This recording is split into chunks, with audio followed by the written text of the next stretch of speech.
my brother, my twin brother, my baby bro said, "Hey, what's it like being an employee now? Since you've been an owner, what's it like being an employee?" And I gave an awful answer. I wasn't really prepared for it. I hadn't been in that role long enough to understand my pain points and my likes.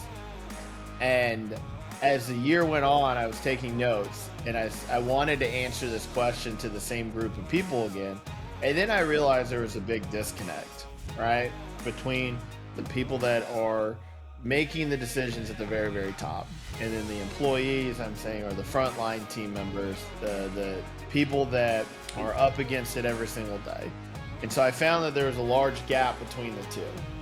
And it wasn't an intentional gap. And so being on both sides of the paycheck, signing my check both on the front and the back, I realized that there was a huge gap and we needed to talk about it because I didn't think that anybody had created this gap out of like, well, I want to make more money, or I want to put this person down and keep this person down, or I want to stress my boss out. What I found though was that there's a huge miscommunication with trust, wanting more on the shoulders, growth patterns, understanding that you've got to make some decisions without all the information.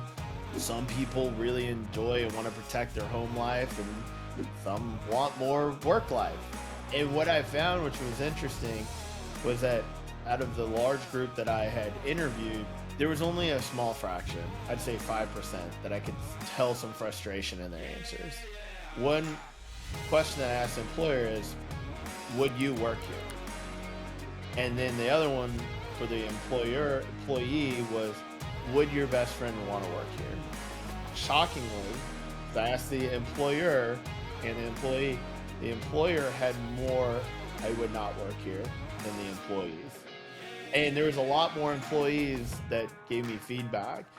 So it makes me believe that both sides know what that pain point is already, but they don't know how to bridge that gap. So I think the biggest gap for employers, understanding employees, is they don't own it. So we have to give some level of grace. So all the time we're thinking about our business, or we're thinking, whether we want to or not, we're thinking about it. And we have all these hundreds of ideas, right? And then we show up on Monday and we're like, hey, do y'all read all my emails I sent you this weekend? And they're like, no, but we'll get to them. And then noon rolls around and you're like, okay, what do you think about that idea? And it's like, man, we just heard about that idea for the first time. And as an employer, you're frustrated because you're like, no, I've been thinking about it for 4 months. Why aren't you on board with this? Employers, from what I got, are looking for people to make decisions. And I think employers sometimes ruin people who are willing to make decisions by making decisions for them. And so people in high level leadership get decision fatigue. And so I think that's the number one thing people are asking for is decision, right or wrong. We just need you to make a decision. Flip side of that, the employee, they want communication, growth, and trust. If there's not a growth pattern in their company, so that's the burden for the employer, is that they must always continue to grow the business, not necessarily for revenue purposes, but for their team. And if they grow the positions for their team, the revenue should follow. So what I found was too, in addition to that, is that a lot of employers would say, hey, we want you to do these job roles, but then I'm going to micromanage you because I don't really trust you're going to do it the way that I want to do it. And so then they feel that they're not trusted, they stop making decisions, and then they start getting frustrated. What's also interesting about just the gap in general is that both sides want to win. They're both going to get to the finish line. They're just going to get there differently. I struggle with that all the time where I'm like, I want to call them, that's not how I would do it. And I struggle. And so I think that's another big gap, is just understanding that every person is different and every person has a different perspective on it. But as long as the vision and mission is clear in what the goal is, that will help bridge that gap as well. So one of the questions was, what do you wish the other side understood about my position?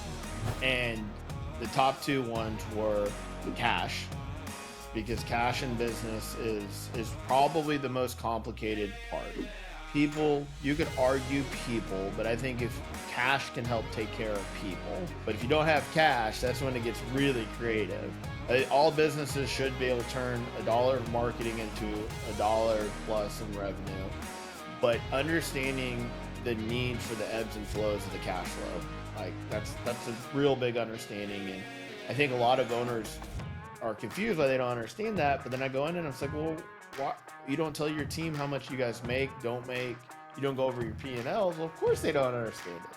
That's the gap, right? You don't want them to see how much money you guys are making or not making, but you made the gap. That's your fault. I think that there's that. And I think that typically the decisions that are made at the top leadership levels are big. And there's maybe 5 to 8 big decisions per day. Whereas the front line are making 100 smaller decisions per day. All super impactful, but a lot of the larger decisions that the employees or the frontline team are not understanding is they're having to be made with limited information. So in the survey, that was the number one thing was, I wish the other side understood I had to make decisions with limited or incomplete information. When I was in a high employer role, my team was like, why would he do that? Why is he not moving quick enough? Why is it? I wish they understood that I didn't have all the information, or I had to make a decision based off of someone whispering in my ear, and I had to just trust that that was true. I think that employers and employees should be able to have more conversations about what they need.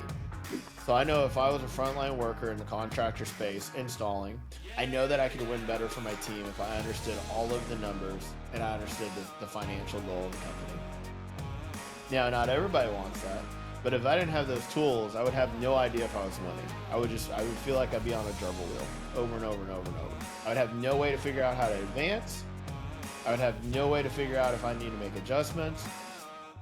And then I would be frustrated that you don't trust me with the information. But you trust me enough to go out there and do the work.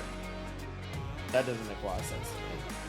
I think it's our responsibility to share the company's vision and mission and wins and losses with everybody. Everybody equally needs to feel that burden and that joy.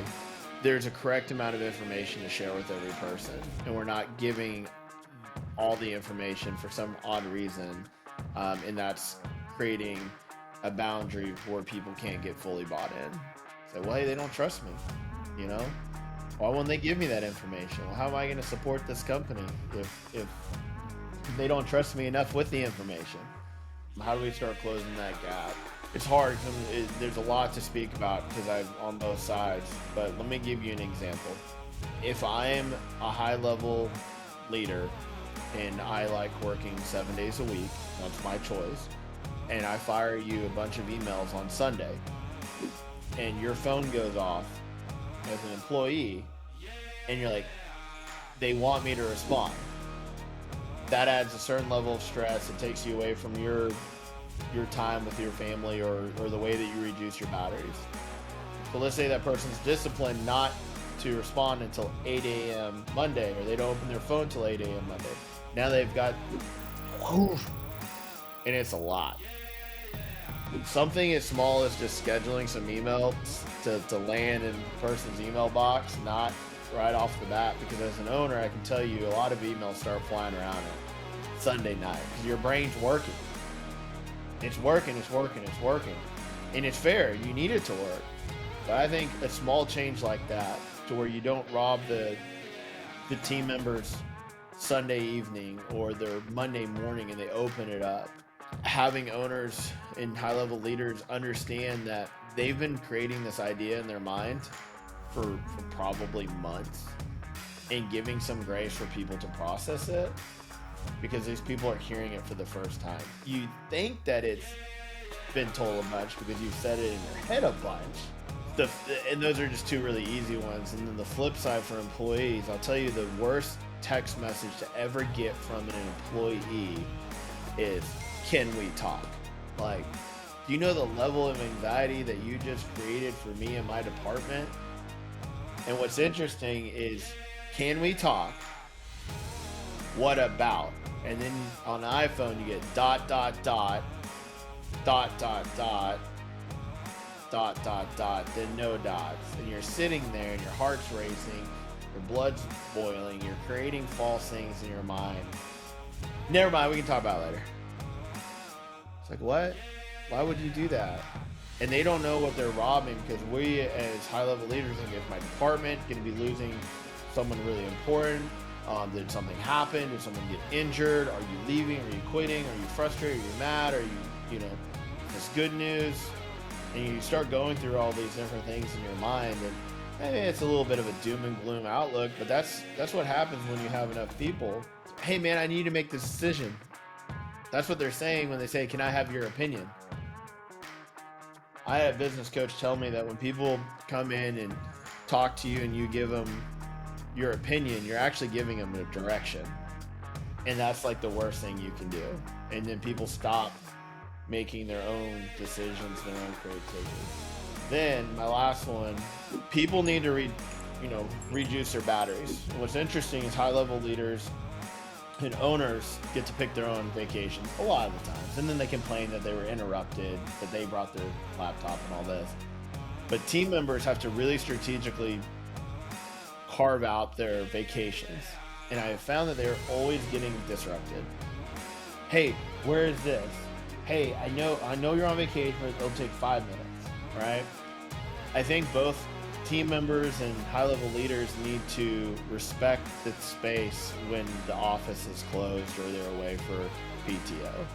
I think that time needs to be protected really, really well.